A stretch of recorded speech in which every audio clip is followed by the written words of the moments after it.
아침 주요 뉴스의 인터뷰까지 플러스해서 뉴스를 깊게 들여다보는 시간입니다. 뉴스 브리핑 플러스, 오늘도 걸크러쉬 이승원 시사평론가와 함께합니다. 안녕하세요. 네, 안녕하세요. 저희가 최근에 네. 이 유튜브에 다시 듣기 할 수 있도록 이 다시 듣기 파일을 올리고 있는데요. 보통 이제 인터뷰 파일을 올리는데 영상 없이 그냥 소리만 나가는. 네네. 네. 어제 처음으로 이제 이승원 평론가님이 브리핑해 주신 내용을 올려봤거든요. 네. 근데 조회수가 다른 네. 인터뷰에 비해서 되게 많이 올라왔어요. 한 두 건 정도? 아니에요. 아니에요? 수백 건. 아, 그렇습니까? 그래서 그럴 리가 없는데. 네. 거기 이제 그 이승원 평론가님 사진 한 장이 딱 나와 있거든요. 아, 그래요? 예. 그러니까 이 사진만으로도 조회수를 부르는 이승원 평론가님. 한 번 더 올려보시죠. 어제가 실수였을 수도 있어요. 네. 다들 이제 이승원 평론가님 모습이 궁금해하신 것 같아요. 그래서 그렇습니까? 어제 약속하신 대로 라이브 저희가 네, 곧 언젠가 준비하겠고요. 한번. 알겠습니다. 또 네. 저희 미니 메시지나 이런 거 보면 이승원 평론가님이 싫어하시는 것 같은데 제가 자꾸 걸크러쉬라고 부르는 거 아니냐 이런 거 지적하는 분들이 많으세요. 아니, 저는 좋아요. 아, 그러시죠? 네, 근데 민망해서 하는 아, 얘기죠. 그렇죠? 네. 절대 저희가 강압적으로 이 별명을 지은 게 아니라는 사실 네. 알려드리겠습니다. 알겠습니다. 네. 자, 첫 소식은요.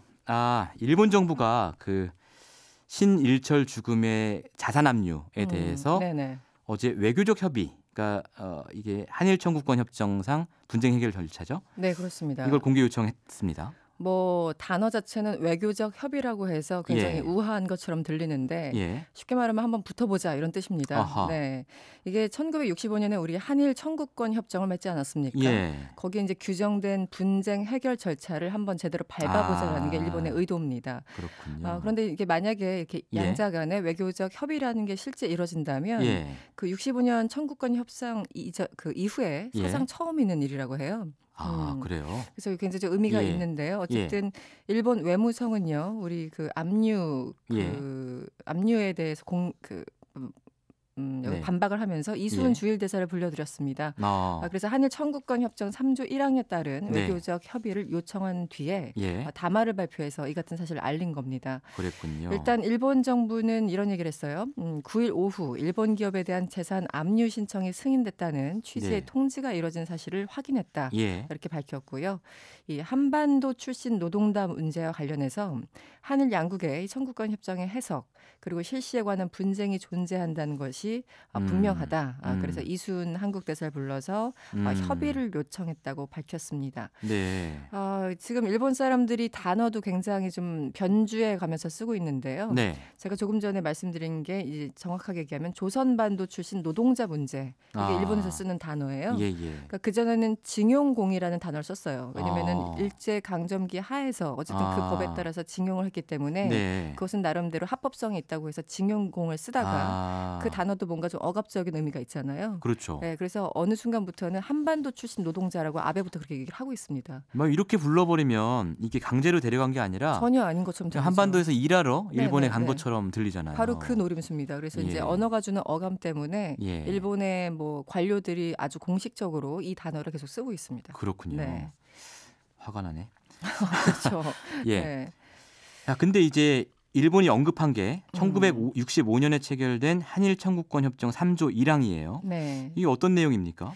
한마디로 이 청구권 협정에 대해서 해석이 다르거나 예. 거기에 대해서 뭔가 액션이 취해졌을 적에 분쟁이 생기면 협의를 하겠다라는 게 아까 말씀드린 3조 1항에 규정되어 있는 건데요. 규정이 있군요. 네. 예.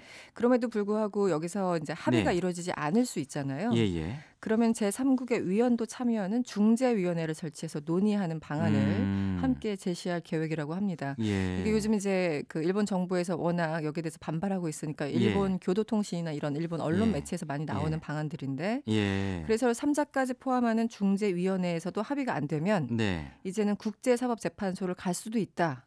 이것까지 내부적으로 검토를 하고 있다라는 보도들이 잇따라 나오고 있어요. 그 제3국으로는 뭐 같은 일본의 피해를 당했던 중국이나 뭐 북한 이런 나라를 추천하고 싶군요. 네. 그럴 수도 있고 아니면 본인들한테 유리한 나라일 수도 있는데 근데 사실 국제사법재판소라는 게 이제 있긴 있지만 좀 무의미하다라는 평가 많지 않습니까? 그렇습니다. 네, 예. 왜냐하면 한쪽 입장에서 응하지 않으면 예. 재판이 열리지 않아요. 강제권이 없으니까. 그렇죠. 예. 근데 그럼에도 불구하고 일부 국가들이 국제사법재판소를 거치려고 하는 이유는 네. 어쨌든 제소를 통해서 우리가 이런 문제를 갖고 있다. 국제사회에 좀 알리는 그렇군요. 어떤 선전용의 어떤 절차로서 쓰는 경우도 참 많습니다. 그래서 일본이 참 여러 각도로 예. 우리 정부의 소위 말하는 보복할 수 있는 방안을 검토하고 있다. 이렇게 보시면 될 것 같습니다. 대응을 잘 해야겠습니다. 네네. 자, 다음 소식은 심석희 선수의 성폭행 피해 주장 이후에 정부가 대책을 내놨어요. 어떤 얘기인가요? 심석희 선수 이 성폭행 피해 주장 굉장히 충격적인데요. 예.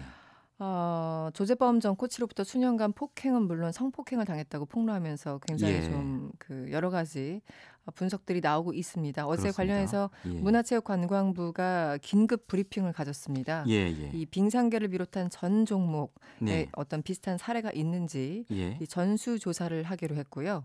이 성폭력 가해자들에 대해서 중징계를 하겠다라는 입장을 밝힌 겁니다. 일단 문체부 노태강 제2차관이 브리핑을 했는데 이번 사건을 예방하지 못하고 사건 이후에도 선수를 제대로 보호하지 못한 정책 담당자로서 사과하겠다라고 먼저 밝혔고요. 후속 대책으로 한 4가지 정도가 있는데 일단 가장 중요한 게 성폭력을 가했을 경우 영구 제명하는 범입니다. 그래서 예를 들어 중대한 뭐 성폭행까지 아니더라도 성추행이 발생한 시에도 영구 제명이 가능하도록 했고요. 이것은 국내는 물론이고 외국에서도 이 체육 관련 단체에서 일절 종사할 수 없도록 추진하고 외국에다 통보를 하는 모양이군요. 그런 거죠. 그래서 어쨌든 이 사람의 직업 자체를 유지하지 못하도록 하겠다는 거니까 가장 강력한 어떻게 보면 직업적인 사형 선고라고 할 수 있는데 그렇군요. 실제 어느 정도까지 될지는 좀 봐야 되겠고 어쨌든 기본적으로 정부가 입장을 밝혔기 때문에 앞으로 여러 가지 좀 조치가 있을 것 같고요. 좀 아침부터 또 이런 소식을 전해드려서 안타깝지만 이 성폭력을 당했다고 주장하는 또 다른 빙상 선수들이 있다고 해요. 심석희 선수 말고요.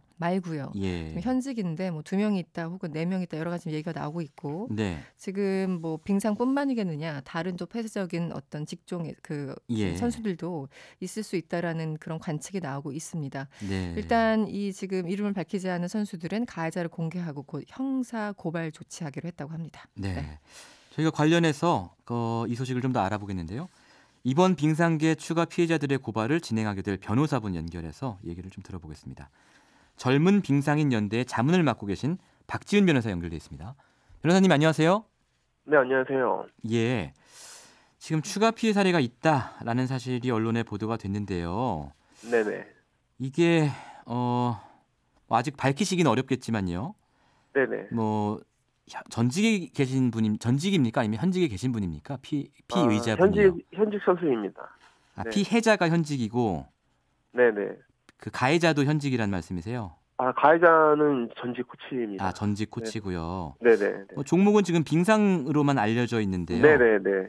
이게 뭐 스피드 스케이팅도 있고 쇼트트랙도 있으니까요. 네네네. 어느 쪽인지는 아직은 밝히기 좀 어려우신가요? 네네. 이 어떤 얘기입니까? 이게 다년간에 걸쳐서 심석희 선수처럼 이렇게 이른바 그루밍이라고 하는 형태의 성폭력 피해를 입은 건가요? 네, 그런 비슷한 형태라고 볼 수 있습니다. 그렇군요. 그리고 지금 전면에 나서겠다고 결심한 분이 2분이고 이제 아직 나설 결심을 하지 못한 분들도 추가 피해자가 계시는 거죠? 네, 그렇습니다. 한 총 6명 정도인 것으로. 6명이나 됩니까? 그 6명이 모두 한 분에게 피해를 당한 건가요? 아니요, 그렇지 않습니다. 가해자도 여러 명이군요. 네네. 이 추가 피해자 2명이 현역 선수라고 하는데 이 자신들을 드러내더라도 가해자를 밝히겠다 이렇게 용기를 낸 거잖아요. 네네. 쉽지 않았을 것 같은데요. 이 피해 사실을 고백하겠다라고 결심하게 된 계기가 혹시 있습니까?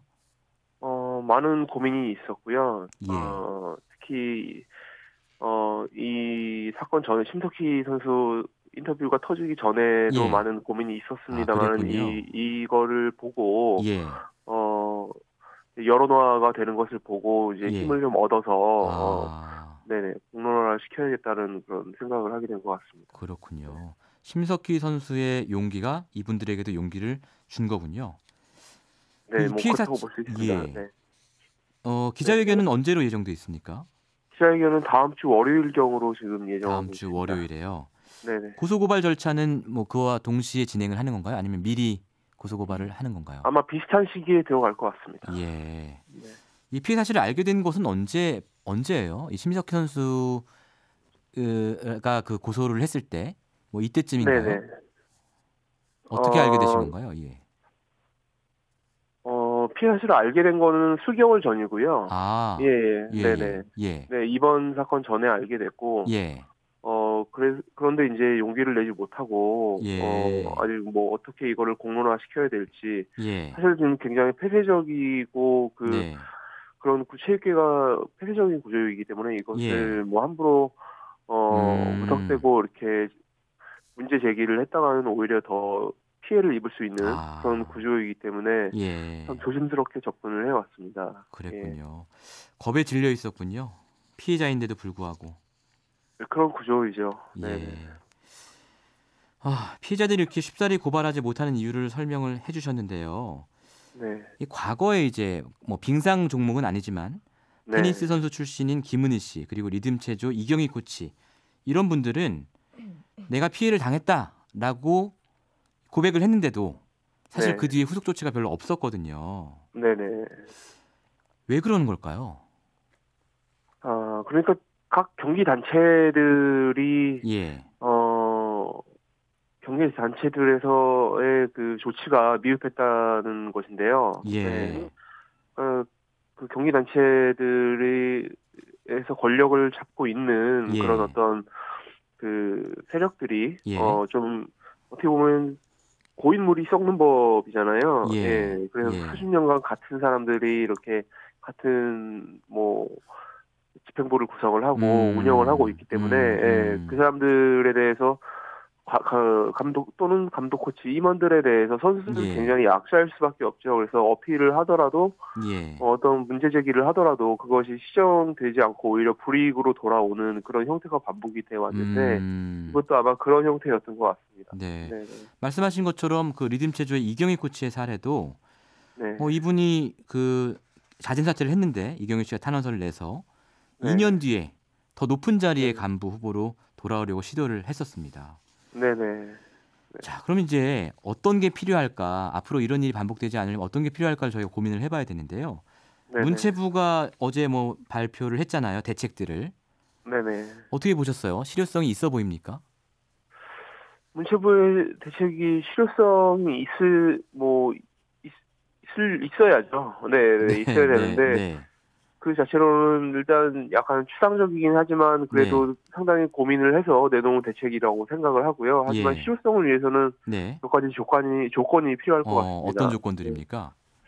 일단 전수조사를 하겠다는 건데요. 예, 예. 체육계가 상당히 인적으로 얽혀 있습니다. 임원과 감독, 코치, 뭐 아, 선수들이 그렇겠죠. 뭐, 예. 예, 예, 어릴 서로 때부터 막 아는 사이고 이럴 네, 테니까요. 네. 예, 예, 어렸을 때부터 폐쇄적이고 독립적이고 이렇게 섬 같은 곳에서 예. 이렇게 예. 폐쇄적인 환경에서 생활을 해왔기 때문에 예. 굉장히 선수부터 감독, 코치, 임원들까지 전부 다 인적으로 복잡하게 네. 학연으로도 또 연결이 돼 있고요. 네. 그렇기 때문에 체육회 내부의 인사가 감사를 맡게 된다면 사실 아, 그게 실효성을 담보하기 어렵다고 생각을 하고요. 반드시 그래서 외부에서 들어가서 감사를 해야 된다. 네네네네. 예. 외부 인사들이, 그러니까 체육계와 전혀 이해관계가 없는 네. 그런 사람, 외부 인사가 들어와서, 네. 감사를 해야 객관적인 감사가 담보될 수 있다고 생각합니다. 체육계에 있는 기존의 인사들로는 도저히, 그렇군요. 자정작용이 이루어질 수 없다고 생각을 합니다. 네. 네네. 자, 단순히 이제 가해자에 대한 강력 처벌 외에 어떤 체육계 전반의 분위기를 바꿔야 된다. 이런 지적이 네네. 많은데요. 네네. 혹시 생각하신 대안이 있으신가요? 체육회 전반의 분위기를 예. 바꿔야 된다는 것보다는 네. 저는 좀 네. 언론의 관심과 국민들의 아, 관심이 필요하다고 보는데요. 그렇군요. 예, 가해자에 대한 엄벌도 중요하지만, 예. 뭐, 예를 들어서 이게 예. 적절한 비유인지는 모르겠습니다만, 예. 2010년, 2011년, 2012년경에 이제 네. 4대 스포츠에서 전부 승부 조작 예, 문제가 예, 예, 예, 있었는데, 예, 예. 그때 승부 조작이 가장 많이 일어났던 종목이 여자 배구거든요. 예. 그러니까 뭐 야구 축구가 아닌 여자 배구에서 승부 조작이 가장 많이 일어났었습니다. 네, 네. 네, 그게 그 의미한 바가 뭐냐면은 이제 그 언론의 관심, 국민의 관심이 가장 덜한 거기 때문에 거기서 많은 범법 행위가 일어났기 때문에 여기서도 마찬가지로 국민의 좀 관심과 특히 언론이 관심을 많이 갖는 것이 필요하다고 봅니다. 저희도 앞으로 계속 지속적으로 관심을 가지겠습니다. 오늘 말씀 여기까지 듣겠습니다. 감사합니다. 네. 지금까지 박지훈 변호사였습니다. 자, 다음 소식도 비슷한 성폭력 얘기네요. 네네. 안희정 전 충남지사 징역 4년을 구형했어요, 검찰이. 그렇습니다. 어제 항소심 결심 공판이 있었는데요. 검찰은 지난해 1심과 마찬가지로 4년을 구형했습니다. 그러니까 검찰이 이제 판사한테 이만큼 해달라 요청을 한 거라는 뜻이죠. 구형. 네. 안희정 전 지사는 수행비서였던 김지은 씨를 상대로 10여 차례 업무상 위력에 의한 간음, 추행 그리고 강제추행 등을 혐의로 기소가 된 바 있었는데요. 1심 재판부는 이런 판단을 내렸었죠. 이 안 전 지사에게 위력이라고 할 만한 지위와 권세는 있었지만 이것을 실제로 행사하지 않았다. 한마디로 증거 부족으로 인해서 무죄를 선고한 바 있었습니다. 여기에 대해서 상당히 논란이 있었는데요. 그렇습니다. 하지만 이번 항소심에서 검찰은 역시 전형적인 권력형 성범죄라고 규정을 했고요. 반면에 안 전 지사는 최후 진술을 통해서 이런 얘기를 합니다. 이 도덕적이고 정치적으로 무한한 책임을 느낀다. 그럼에도 불구하고 어떤 경우에라도 내가 갖고 있는 힘을 가지고 상대의 인권과 권리를 빼앗은 적이 없다. 이렇게 재차 기존 입장을 재확인했습니다. 도덕적, 정치적으로는 책임지겠지만 법적인 책임은 질 일이 없다. 뭐 이런 얘기군요. 그렇습니다. 자, 다음 소식은 해를 넘어가도 여전히 진행 중인 사법농단 소식인데요. 양승태 전 대법원장이 검찰에 출석하기에 앞서 기자회견을 대법원 앞에서 연다. 뭐 이런 얘기를 했어요. 그 당장 일부 언론에서 제목을 그렇게 잡았어요. 피의자의 오만이다. 아직까지 지금 대법원의 수장으로 스스로를 착각하고 있는 것은 아닌가. 더군다나 참고인도 아니고 피해자가 검찰 포토라인도 아니고 대법원 앞에서 기자회견을 한다는 것 자체가 굉장히 보기가 안 좋다. 이런 평가가 나오고 있습니다. 저는 이런 걸 한 번도 못 본 것 같아요. 그러니까요. 심지어 전직 대통령들도 검찰 포토라인에 서서 자기 얘기를 하거든요. 예전에 전두환 전 대통령이 연희동 자택가 골목길에서 한번 한 적은 있습니다. 거의 뭐 전두환급으로 가겠다는 건 아닌 것 같은데 좀 황당합니다. 일단 그 내일 오전에 검찰 출석이 예정돼 있는데요. 그 전에 오전 9시경에 서울 서초구 대법원 앞에서 양승태 전 대법원장 자신의 입장을 발표하겠다고 밝혔습니다. 2017년 9월까지 대법관과 대법원장으로 12년 넘게 일했던 곳에서 입장을 밝히겠다라는 건데 여러 가지 정치적 그리고 상징적 맥락을 좀 깔고 있는 것 같습니다. 일각에서는 이런 그 행보를 두고 다시 대법원을 들러리 세우려 한다 이런 지적도 나오고 있는데요. 어쨌든 입장을 밝힌 뒤에 계획대로라면 3분 거리에 있는 서울중앙지검 청사로 이동할 예정이라고 하죠. 걸어가도 되는데 차 타고 가시겠죠 아마. 그렇죠. 여기에 대해서 내부적으로도 비판의 목소리가 나오고 있습니다. 그 류영재 춘천지방법원 판사는 이분이 많이 목소리 내시는 분이죠. 그렇죠. 연수원 40기인데요. 페이스북에 글을 올렸습니다. 이 도대체 어디까지 우리들에게 치욕을 안기실 건가요? 라고 공개적으로 비판을 했고 피해자가 자신에 대한 재판을 할 법원 내에서 마치 법원을 대표하는 양 이 법관들과 국민들을 향해서 의견을 내다니 어느 피의자가 그럴 수 있는가 이렇게 맹비난을 퍼붓고 있는 그런 상황입니다. 어쨌든 검찰은 예우를 갖춘다는 그런 입장이고요. 이명박 전 대통령 소환 때에 준하는 그런 안전 조치를 준비 중이라고 합니다.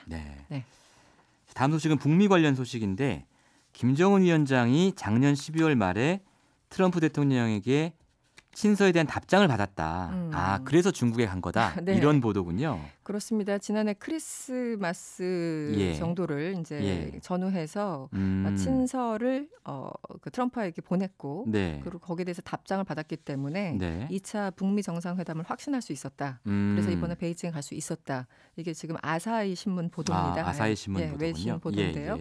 그러니까 지금 이제 순서가 이렇게 되는 거죠. 일단 친서를 김정은이 트럼프한테 보냈어요. 그리고 신년사 1일에 김 위원장이 또 이제 북미 관계에 대해서 이제 평가하는 그런 얘기를 했었고 그 다음 날인 현지 시간 2일 백악관에서 트럼프 대통령이 나는 김정은한테 훌륭한 편지를 받았다. 이렇게 공개적으로 친서를 꺼내들기도 했습니다. 그리고 이제 북중 정상회담이 이뤄진 건데요.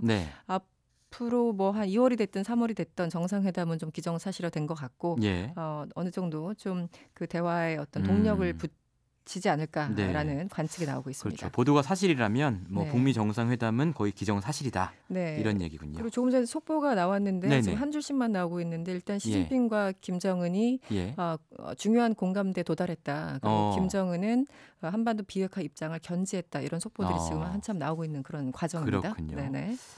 자, 다음은 문재인 대통령의 신년 기자회견 소식입니다. 네. 오늘 잠시 뒤죠. 오전 10시부터 100분간 열릴 예정이라고요? 네. 1시간 반 정도 기다리시면 시작이 됩니다. 오전 10시부터 100분 동안 그 신년 기자회견을 그 지난해와 마찬가지로 라이브로 진행을 하는데요. 일단 한 20분 정도 신년 기자회견문을 대통령이 읽고 그 이후에 이제 좀 자리를 이동해서 기자들과 일문일답으로 회견을 가질 예정입니다. 문답 분야는 뭐 과거와 마찬가지로 이제 경제 분야, 정치 사회 분야, 그리고 외교 안보 분야 이렇게 세 가지인데 질문자가 이제 손을 들면은 문 대통령이 직접 지명하는 그런 방식이라고 해요. 근데 시작 시간은 정해졌지만 우리 끝나는 건 언제인지 모르잖아요, 항상. 그래서 100분이 넘어갈 수도 있는데요. 어쨌든 최대한 소통하는 모습을 보인다는 게 지금 청와대의 입장입니다. 기자회견 너무 오랜만이네요. 너무 오랜만이죠. 이 저희 MBC 라디오에서도요. 오전 10시부터 이 기자회견을 생중계로 전해드리니까요. 관심 있으신 분들은 청취해 주시면 되겠습니다. 오늘 말씀은 여기까지 듣겠습니다. 네, 고맙습니다. 이승원 시사평론가였습니다. 평일 아침 7시 20분 시민보의 시선집중.